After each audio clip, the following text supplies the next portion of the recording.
Good afternoon, everyone. My name is Arthur Au, for those who don't know me. I'm your moderator for this session. Our topic today is the trend of impact financing in social enterprises. And for that, we have invited a group of heavy hitters in their respected field to share their insights and expertise on the subject. So let me just quickly introduce them to you. We have 4 panelists here this afternoon. First, we have Mr. Ray Chan joining us actually from Taiwan. Ray is the co-founder of B Current Impact Investment, a leading advocate for transformative finance and sustainable entrepreneurship in Asia. He has a rich background in venture capital and impact investing. That's right there. Hi, everybody. Next, the beautiful lady sitting on my left is Ms. Ada Yip. Ada is the CEO of Urban Spring, a social enterprise which provides sustainable water solutions to Hong Kong. She is a venture capitalist as well as a philanthropist, especially in nurturing cross-sector social enterprise collaboration. Next, we have Ms. Joyce Leung. Joyce is an expert in social impact and strategic philanthropy and currently works for the DBS Foundation, where she leads initiatives to support social enterprises across Asia. So Joyce right there. And last but not least, we have Mr. Eric Swinton. Eric is the founder of V-Cycle, an award-winning social enterprise by addressing both environmental challenges and alleviating poverty. We'll be hearing from Eric directly about his firsthand experience on running this innovative social enterprise. Okay, so without further delay, let me just hand over to Ray on the screen, who's joining us from Taiwan today. Ray, over to you. Okay, thank you, our moderator, Arthur, and distinguished panel and audience. My name is Ray Chan from Taiwan, Taipei, and I'm co-founder of the B Current Impact Investment. B Current Investment just celebrated its 10th year this year. And I also would like to take this opportunity to thank who inspired me to establish this small impact VC firm, who is Francis Ng. Francis, are you here? I'm not sure, but just thank you. Because 12 years ago, we have a talk in the airport, Hong Kong airport. So that's make me move forward. Okay, so let me share how we start this 10-year story. I think the spark would be the question we ask ourselves, that what kind of capital a social entrepreneur needs. We think there are 3 kinds of capital a social entrepreneur needs. One is a patient capital. The second one is smart money, because you have to be smart, right? Because it's early stage startup company, you have to be resourceful and to give a lot of resources and also share the value with the entrepreneur. But always, patient capital is not smart, and smart money is not patient. So there's a conflict inside. But hopefully we can form such kind of capital to include all these 3 characteristics and to boost the impact-driven business and create positive impact. So that's a kind of question we ask ourselves, but we think that it's kind of challenge, right? Till today. And then we found that maybe we should do something differently from the classic VC. So we use there's a few approach we apply to our how we form this VC. One is crowdfunding. The second one is high engagement, meaning that we collect money from a lot of people and also help them engage with our portfolio company. And also we focus on sustainability, of course, and we have a portfolio strategy to make sure that we have both financial return and impact. Regarding to club funding, basically club, right? So it's a by invitation only theme. So we invite people we share the same value, right? Like-minded people join us. And also we say that let us have equal contribution per investor per capital call, meaning everyone is equal. And we hope that these investors or so-called LPs can grow together with us through the whole investment journey. And for high engagement, we hope that they can actively join our post-investment management. For example, we will invite our investor to become our representative on the investees board. So that helps us, our investment manager, to be actually people powerful, right? Because we have such senior and experienced investor with us join the investee board, and to give a mentorship and advisory, etc. So the 4 areas we focus on is the climate technologies, sustainable agriculture, healthy lifestyle, exclude medicine and devices. Those are another area we can focus. We are more general, especially like long-term care, right? That's in the area of healthy lifestyle. And the 4th is inclusive economy, include education and 地方创生. In Taiwan, we follow Japanese term, placemaking. Okay, then how we can make it both, have financial return and impact.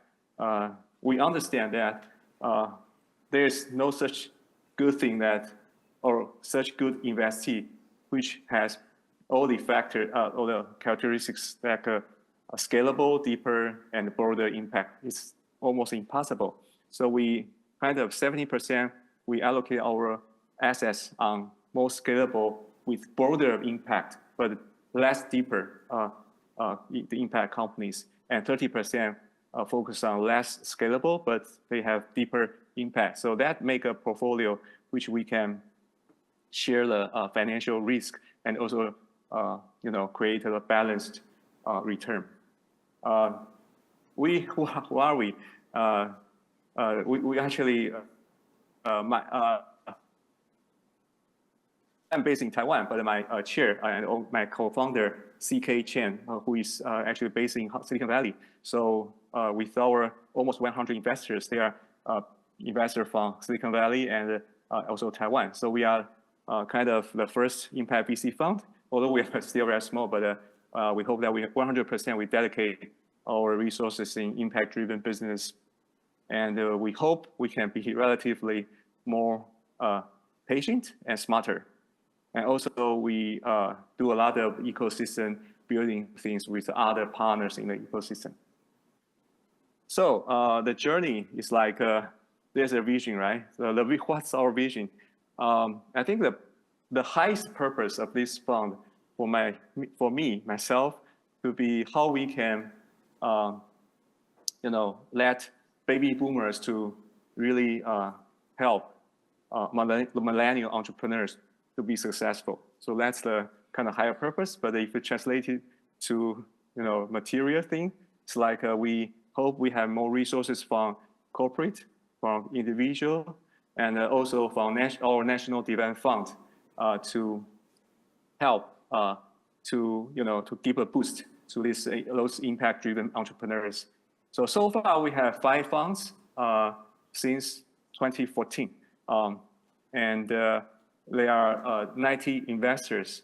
So you can imagine that in the early days there are more individual investors, but later on there are more corporate investors, and of course National Development Fund join us.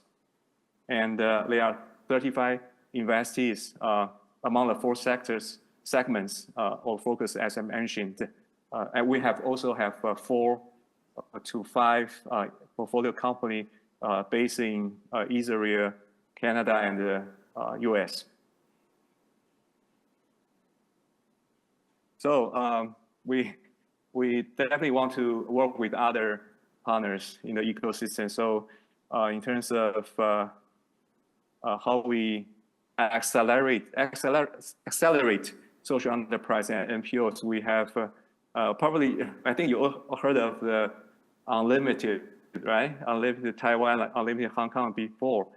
So this is the program we support in Taiwan, Social Enterprise Insights, 社企流, who has established a very strong social enterprise accelerator in Taiwan in the past almost 10 years, especially with sponsorship from DBS. So Rachel, thank you for your support, right?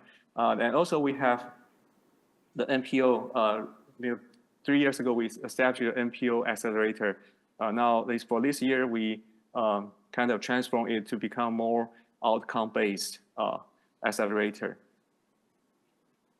For talent, we are so lucky that one of our investors, who is a renowned strategy professor in Taiwan at Taiwan National University, after he retired, he decided to establish I called it kind of a EMBA program, or part-time holiday school for social innovation, human capital. So every year, at least it's going to be our I think the 4th year for this school 28, because why it called 28 in Mandarin it's 28S, so 二把手. It's a you can think that it's hard to educate the first-hand or entrepreneur, but it's very important to train the second hand, right? No, it's a 二把手, his deputy or her deputy. So this is a social innovation school is very good because one of our investor manager actually come from this program. So every year it's like 30 people was trained, and then they will go to the NPO or impact business field. And network, of course, we have B Lab. I'm very my great pleasure to co-founded B Lab Taiwan in 2016, and co-founded the Taiwan Impact Investing Association in 2020. I also work with ABPN very closely.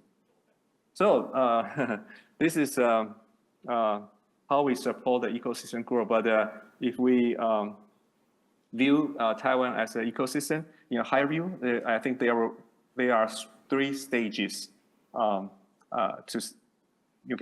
to understand how Taiwan's impact movement going on. If if using business as a force for social good is the why, right? Right. And then we can see that if in the 2006 to 2014 is we call social enterprise 1.0. The mindset is social entrepreneurship, right? So everybody, let's go. We start up something, right? And at this stage, it's more like building awareness among the society, and it's more like good grassroots and civil movement. At that time, the terminology we use is social enterprise, CSR, etc. And after 2014, for Taiwan, because the government joined us, right?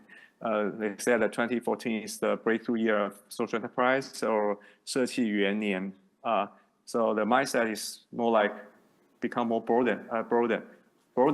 It's like social innovation and focus on scaling up business, not only start up something, right? And they are more focused on impact business model because they want to survive. They want to have financial returns, and also policy and deregulations. Then ESG coming in. So then the mainstream capital market become more friendly to social enterprise and social innovation. So I call this stage is impact investing stage. I call it SE 3.0. So impact measurement and management is very important, and also how we can work with capital market to co-create the outcomes and the impact. So net zero is definitely is very important, boost us. So these 3 days are actually accumulated for each stage. And these are the key milestones. If I still remember, in 2009, I joined the Taiwan delegates to attend the SES 2009 in Hong Kong. So that's also a turning point for us. And in 2012, we advocated the benefit corporation legislation. So that's a very important movement because that will call everybody's attention to this social enterprise movement. And of course, for demand side, B-Lab Taiwan, capital demand side, B-Lab Taiwan established in 2016. And we also have other government engagement. And for 2020, the TR founded. So that's the whole story of Taiwan's impact movement in a short, very illustrative way. And of course, we want to build the whole ecosystem here, right? So there are many perspectives for this ecosystem. But for Taiwan, we did a system change map or system dynamics map, and we identified 6 areas which we can continue to improve, like awareness and impact investing, like how to build more platforms and have more talents join us, and we should have more diversified products or innovative products like blended finance, like Pay for Success, etc. And also we still need the national funds or wholesale funds or founder funds to to facilitate the whole ecosystem. And there is still missing trust incentives in the ecosystem. That's why we promote the benefit corporation law, so we can give a legal entity to this social enterprise or B Corp, etc. And there's still no standard evaluation system yet. Okay, so my last page. So I hope that together we can making a measurable impact. I have a very simple way to measure impact. There are 5, perspectives from length, meaning whether our impact is sustainable, and whether our impact can impact more beneficiaries, and whether our solution is a leader among peers, and how change the beneficiaries are, and also the accumulated strength we have together collectively. Okay, thank you so much. That's my presentation, and let's talk later. Thank you. Thank you. Thank you very much, Ray. I just have a small question. Do you plan on writing a book? If you do, I'm going to buy one first. Because there are a lot of examples from your experience where I think it's could provide solutions for some of the things that we want to achieve here in Hong Kong. So I'm sure there are a lot of people out there in the audience probably have a lot of questions, but we're going to save them towards the end. And when we open up the whole discussions to the audience, then we'll invite them to ask their questions. Okay? Thank you. Thank you. Next, we have Ada. And I think we are okay on time. So I'm just going to pass it on over to her and let her sort of share her views with you. And then in the next couple of minutes, we will make sure that we have sufficient time for the audience to ask questions. Okay? Please. Well, I think we've got a lot to learn from Taiwan and from Ray. I'm going to share probably a Hong Kong story, so I don't have slides. I think the best way to tell you what's actually happening on the ground is through a story. So I'm here today in the capacity as a project liaison for a company called Second Stage. So what we do is venture building. So what that means, actually I was trying to look for a Chinese definition. I don't think there is, or even a term for it. So it's pretty new, but I think it's actually very popular in particular in the US and Europe. So what we do, well, the name is actually called Second Stage. So literally, we are trying to bring companies, early stage companies, to the second stage. So a lot of the social enterprises in Hong Kong, or I should say a portion of the social enterprise in Hong Kong, rely quite a bit on grants. So what we hope to do for those who actually would like to probably less reliant on grant, that will work with them to build and further their business model. And it's easier said than done, you know, because, I mean, some argue that the size of Hong Kong is pretty small, it's difficult to scale, there's not enough impact investors. You know, similar to what Ray said, it's not just about the financial resources, so it's about the human capital, the help we need to support the entrepreneurs. So one of the companies that we support, it's called Faststyle, 理想主義. So 邊個唔想食住家飯嘅咧，就要 check 下佢哋嘅產品啦。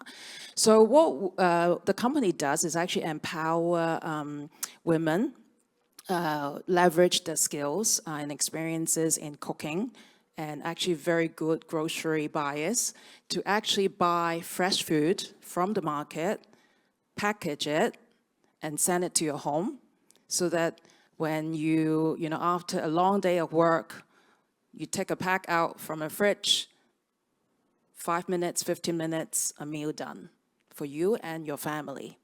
So one, you can tell it's actually there are women out there during their downtime while the kids go to school, that they have got spare time, earn that extra income, and also be part of the community. So that's where the empowerment comes around. And they can actually leverage, some of these are actually family recipes, you know, that they can, you know, contribute to make these dishes. And with all these very simple instructions, and you can cook a really good meal. And obviously for actually a lot of the working parents, they don't have time to go to the wet market and get good food, right? Very often your kids ends up just having packed meal or get frozen food. So again, it also help families or, you know, whatever size they are, to actually be able to not eat out all the time, or just order takeaway food and actually have a proper home cooked food. So that's the story, and it's founded by a young lady who won the Social Enterprise Challenge, and she has been doing that since she left school. She's been trying to build a business, but it's very difficult to build a business from ground up, almost alone. So our founders, two of them, met them 4 years ago. Initially as mentor, right? They are from the corporate side and they want to support these young entrepreneurs.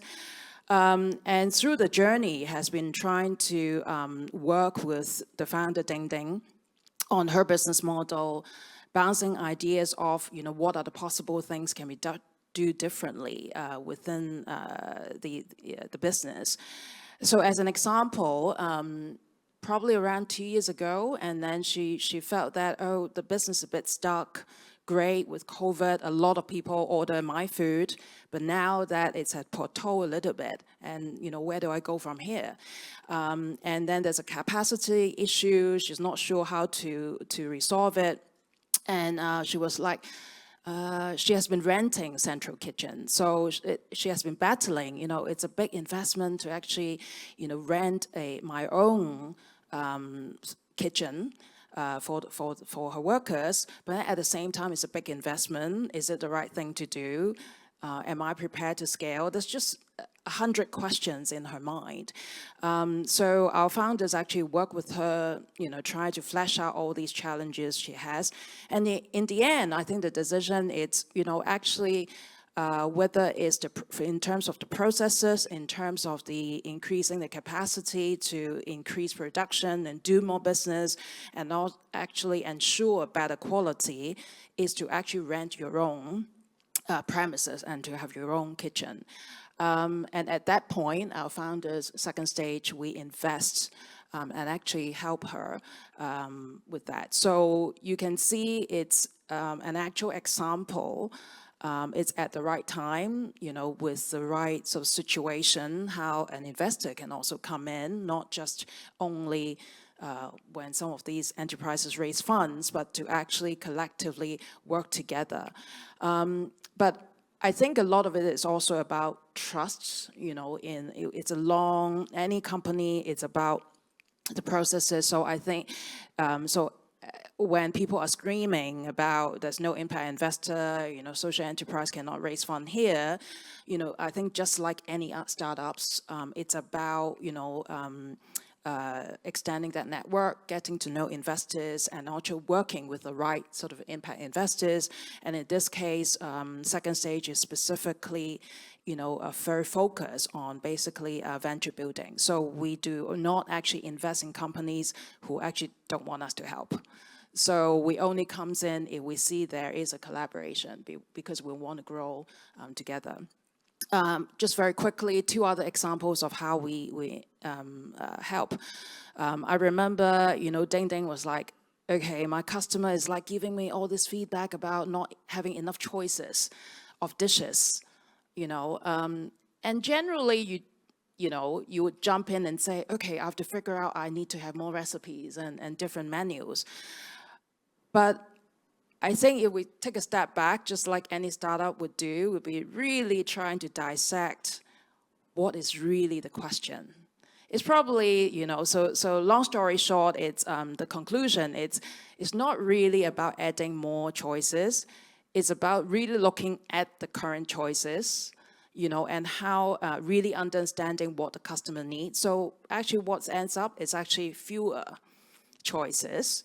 And we were able to actually adjust the price points because again, the young lady was like, oh, how can I increase my price? My customers are to be gone, right? But it's not about the price per se. It's about, your business model, what the customer wants, how you're packaging, are you having the right product, right? So in the journey, again, it's how we can work with her systematically test products so that she can have sort of a right portfolio.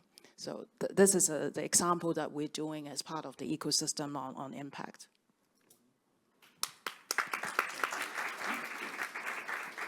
Thank you very much, Ada. I think we just heard from Ada about the importance of collaboration and the also the importance of mentoring for social enterprises by the investors. Wonderful. So next, I'm going to hand over to Joyce, so she can share with you her experience from the DBS Foundation. Joyce, thank you. Thank you. Can you hear me? Okay. I would like to thank the SES for having me, and also Arthur for being a moderator, and the panel. The panel is really great. So, okay. So I am Joyce from DBS Foundation. So DBS stands for the Development Bank of Singapore, not the famous boys' school in Hong Kong. Okay. Okay, so you can see on the slide, actually, we're the Development Bank of Singapore, and we have 6 key markets, including Singapore, China, Hong Kong, Indonesia, India, and also Taiwan. And actually, same as Ray, we founded the foundation in Hong Kong in 2014. So this is our 10th year, so anniversary. Actually, here is our vision and mission. So you can see this is quite refreshed from our past. And this is actually the vision and mission of this year and onwards, is to create impact beyond banking, beyond borders, and also beyond generations by uplifting the lives and livelihoods of the vulnerable communities in Asia. And also our mission is to enable those in need to cope with life's uncertainties so that they can be more socially and financially resilient, and also by making their everyday better and every tomorrow brighter. And I echo Ray in his slide that we're actually another force for good. I remember in his slide, he mentioned about a business as a force for social good. And actually, DBS Foundation has been here in Hong Kong doing our championing the social entrepreneurship for 10 years. And also, as you may know, actually we're here to support the social enterprises and also purpose-driven small and medium-sized enterprises. And then we're very focused on supporting community impact together. And actually, this year, we have deepened our commitment to the community by committing Singaporean dollar 1 billion over the next decade in our 6 markets to improve the life and livelihood of the underprivileged segment. And in addition, actually, we also leverage the bank's resources with the workforce of actually 36,000 employees together to contribute over 1.5 million volunteer hours. And then this is very fresh as well. This is our priorities of this year. And these are the 2 themes that we would focus from this year onwards. The first one is providing essential needs, meaning that we will provide access to the food and nutrition, basic education and healthcare, including mental health, and tools to better cope with daily stressors. And also we're looking for solutions that could build self-esteem and community connections. And also the second theme is about fostering inclusion, meaning that we are looking for solutions that are providing skills and tools to improve the financial and digital literacy of the underprivileged segment, and also to improve the access to upskilling opportunities for better employability. This is my work. This is how we co-create impact together in Hong Kong. So you can see, actually, I'm representing the left part about business for impact. How we actually financially support social enterprises and also SMEs in Hong Kong is in 2 folds. The first one is the DBS Foundation grant. So you can see, actually, we are here to scale them up, scale their innovative solution, and also to address the needs of the vulnerable communities. Okay, and also the Impact Beyond Award. This is very fresh, which was launched only in September. We are supporting innovative businesses in their journey to tackle the world's most wicked challenges with actually 1 million Singaporean dollars. Okay, so you can see, actually, this is the grant details. You can actually take a look on our website. And these are our previous grantees. And then this is how we advocate social entrepreneurship in Hong Kong. And then this is what I really want to focus on. This is the DBS Foundation grant and also our award. And I'm really happy to be here because actually I met Eric through Ada.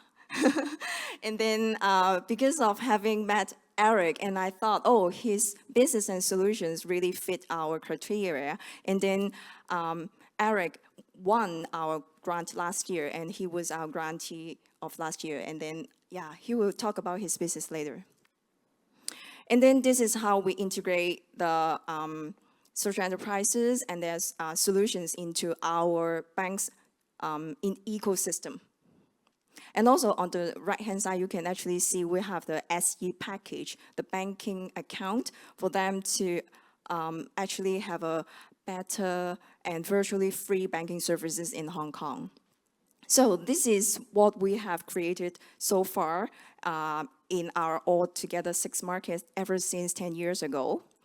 And as a step forward, actually, we're joining hands in hand in the Asia Pacific region to have our Asia Impact First Fund. So we're ready to actually support our social enterprises in Hong Kong to a step forward. Okay, I'll pause here, and then actually I would like to show you this video to link my part to Eric's part. Okay.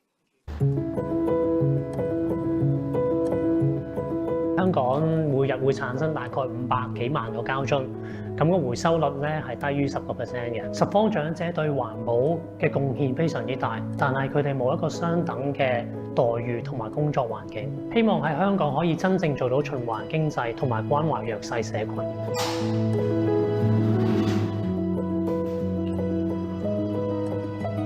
我係 V-Cycle 嘅負責人 Eric。咁我哋 V-Cycle 咧每日都會有一啲專人咧送一啲回收物件到我哋工場嗰度嘅。我哋就會有一班長者幫我哋做分類啦。我哋嘅設計師 Scott 幫我哋去設計一啲唔同類型嘅產品，循環再變成一啲有用嘅家私或者係日常用品。咁其實喺10幾年前啦，咁我做好多 research， 原來香港嘅堆填區唔係好多。但係咧，佢哋就嚟飽和啊！咁我就希望可以延長呢啲回收物料，創造一個循環經濟。點解我哋會做扶貧同埋關懷社會嘅工作咧？好多時都會喺街上面見到一啲年長嘅長者啦，喺度執紙皮嘅。其實我哋係想諗一啲辦法咧，唔需要佢哋喺一個咁辛苦嘅工作環境底下做嘢嘅。咁好多時咧，我哋都會花啲時間咧同佢哋傾偈，咁慢慢咧，同其他老友記啊或者同事相處咧，都會開心好多，令到長者喺工作入邊獲得成就感，相信自己可以為環境出一分力。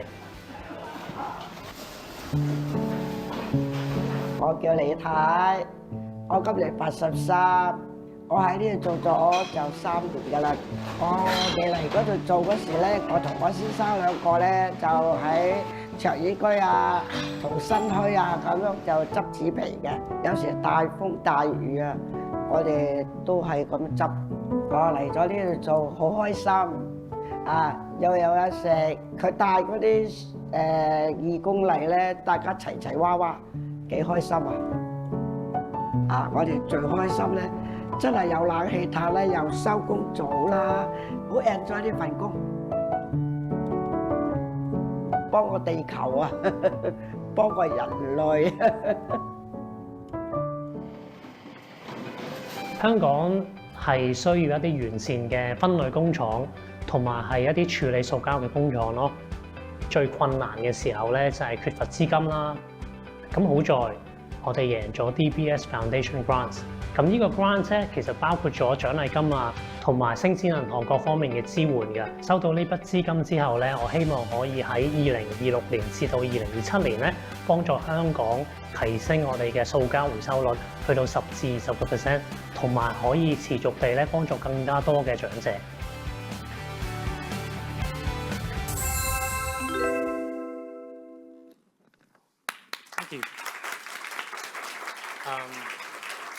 Thank you, Joyce. So, I cannot plan a transition better than that. So, over to you, Eric. Thanks, thanks SES for inviting me to be a panelist today. Thank you, Arthur, for introducing me. Thank you, Joyce. Thank you, Ada. It's my honor to be part of this panel. So, you all seen the video. I think maybe you would like to know how it started. So, basically, 10 years ago, I was at the lowest point of my life. I have no goals in life. I didn't know what to do, even though I was working for a marketing agency selling billions of McDonald's Happy Meal toys. So I was actually damaging the environment. I was earning a very good living, but I wasn't happy. I was suffering from kind of like depression and other things, right? Very, very negative space. And then one day, luckily, I met a mentor of mine, Mr. Cheng. So through him, I joined an NGO helping elderly living alone and also children with disability. So that started my journey of helping people. And so 7 years ago, I started V-Cycle with the aim of helping the environment and helping people at the same time. So it was very difficult in the beginning because I thought I had a good idea, right? I thought that I could collect plastic bottles in Hong Kong and then turn the plastic bottles into products, like textile products, like tote bag and umbrellas. I took this idea to a gentleman called KK Jie, 大家認識佢? KK Jie. And I asked him, because he knows everyone in Hong Kong in the social enterprise space, I asked him, KK, can you help me? I need some money. I have this great idea. And I was so enthusiastic. And then he said to me, prove that you can collect 1 ton of plastic bottles, right? Before you approach any investors. I thought, that's not easy. 1 ton is like 40 million bottles. So I like challenges. So I challenged myself, right? I created this campaign called the 10-ton challenge. The aim was to collect 10 tons of plastic bottles within 6 months to prove KKJ wrong, right? So it was quite a good experience for me, very challenging experience for me to start from zero and then building a campaign up and then trying to find funding, grants, whatever. In the end, I raised about 100,000 Hong Kong dollars. So I set up multiple collection points in Hong Kong and at the same time recruited 3 elderly cardboard grannies to help me sort the bottles. So at the end, I achieved, actually collected 15 tons of plastic bottles and then, V-Cycle scaled from there. During that time, I had to really thank Ada, because Ada, one day she asked me, Eric, do you have any projects? Because Lee Hassan Foundation is looking to support a social enterprise. And so I said, yeah, I have this idea to build a circular hub in one of the cities in Hong Kong to help the underprivileged elderly grannies and also to create a circular economy in Hong Kong. So she lined me up with Lee Hassan Foundation, and it was a very quick process. And Lee Hassan Foundation has been very, very supportive of us. So in a very short time, I think it was 6 months, they donated 6 figures money to us to enable us to rent a factory space in Tuen Mun. At the same time, pay for the rent for 1.5 years.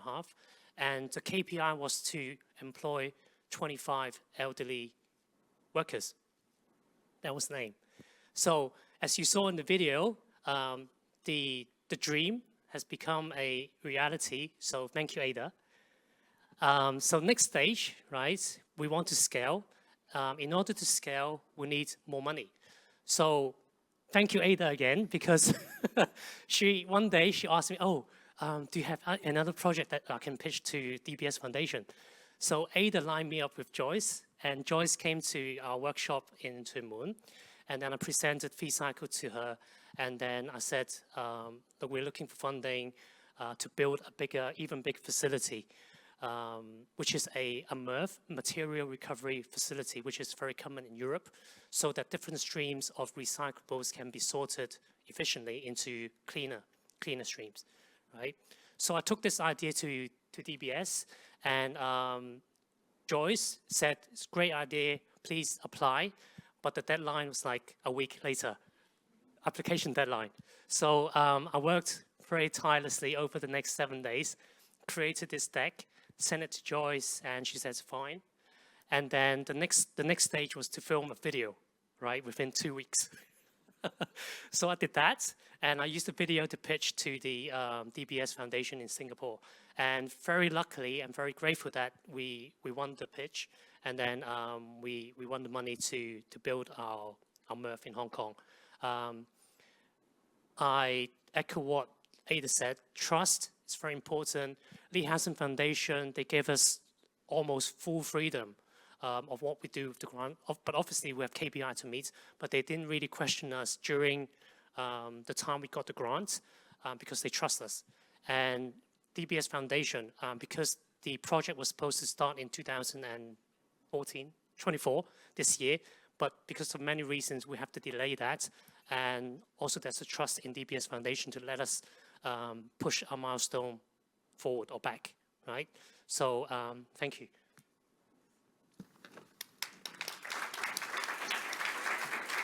Thank you very much, Eric. And given the time that we have, I'm just going to ask one question since we just ended on Eric.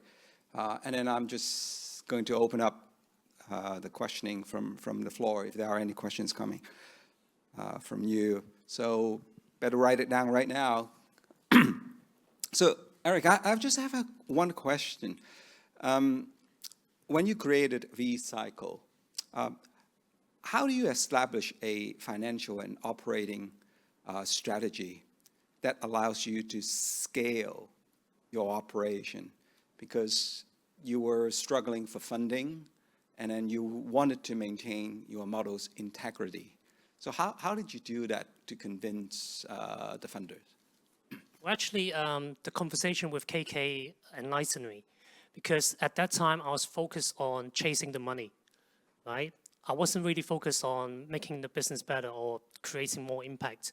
So after talking to KK, like I said, he enlightened me. So I put my focus on doing my job well, how I can collect more recyclables, how I can build up my network, how can I develop more client base, and also how can I contribute more to the society. So for the next 3 years, I focused my time purely on doing that. And we had a few pilots like the 10-ton challenge and other pilot programs, which I focused my energy on. So once we have good results from these projects, the clients or the funding started to come naturally. And I think Ada saw my LinkedIn post, and she saw that I was doing okay, and she was comfortable in referring people to me. So that was that. Wow, so LinkedIn does work, huh? Amazing. Oh, thank you, Eric. Let me just go to the audience first, because we still have around 7 minutes, if there are any questions out there. Okay, no, it's fine. Let's just continue on stage. I have a question for you, Joyce. Based on your experience, what are the characteristics of, or any special operating structures for social enterprises that have successfully attracted capital and make it easier for enterprise to obtain funding? Okay, so to obtain funding from DBS Foundation, first of all, I think they must have established in Hong Kong for at least 2 years, and then they have a viable, sustainable business model, and also have met according to our themes. For example, from this year backward, actually, for example, Eric's year, actually, we focus on environmental and social solutions. But then from this year onwards, we're focusing on those 2 new themes. So actually, when I reached out, or in other words, when I was looking at the solutions in Hong Kong, actually, I have to look into those who are really doing good already, and that they are matching our themes, and also they're having a good foundation, that their products and services have already been in the market, have a traction that I could have some references to take on. Yeah. Wonderful. So, so in other words, it's important for the social entrepreneur to kind of have some sort of a track record, as well as a clear idea, so that they can articulate to the funders to attract funding. That's something that the entrepreneurs can take on board, and to continue that conversation. Is that? Yes, that's the first step. And then the second step, maybe Eric could share your experience as well, is about storytelling and how to write your application, right? Yeah, I think to attract funders and investors and applying for grants, you need to tell stories in your deck, in your pitch. So my story was to help Hong Kong tackle its waste problem, at the same time to create meaningful jobs opportunities for the elderly. So articulating and telling good stories is very important to attracting funders and investors. Okay, thank you, Eric. If there are no questions from the audience, we're just going to continue on stage. Ray, we did not forget you. You're still there, right, with us? Wonderful. Hello, I'm Hello, here. hi. Here. Yes, I just have a quick question.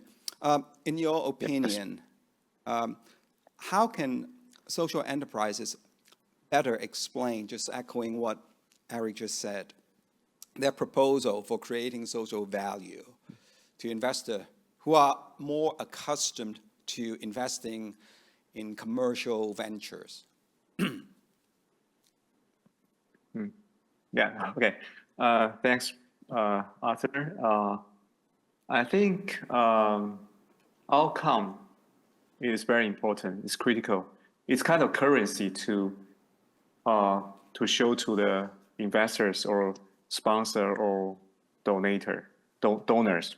Okay, so I think what outcomes of a social enterprise is how we define it and how we give it a cost, unit cost of it or so. I think it's very important for the enterprise, the big enterprise, to understand how they can support social enterprise. So I think over the years, I think we heard a lot of business plans, but the most important thing is know your outcomes and show your unit cost and the unit benefit of the outcomes you have. My 2 cents. Thank you, Ray. Please, Ada.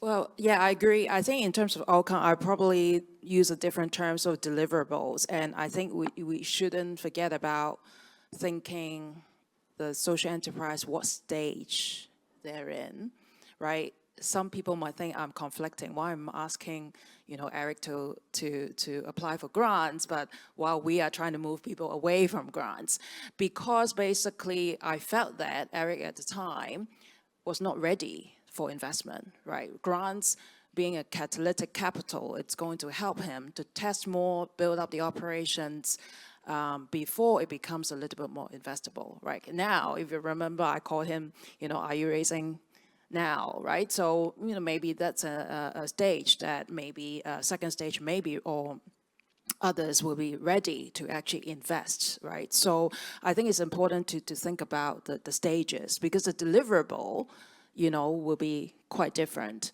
And I guess the second point is also grants is tricky, because if it is a very liberal grants, it doesn't impact your own original KPI or business matrix, that's good. But otherwise, I guess one of the many reasons social enterprises in Hong Kong are not flourishing is because if they rely too much on grants and they are following the KPI listed by the grants, then they really lose their own sort of, goal and targets.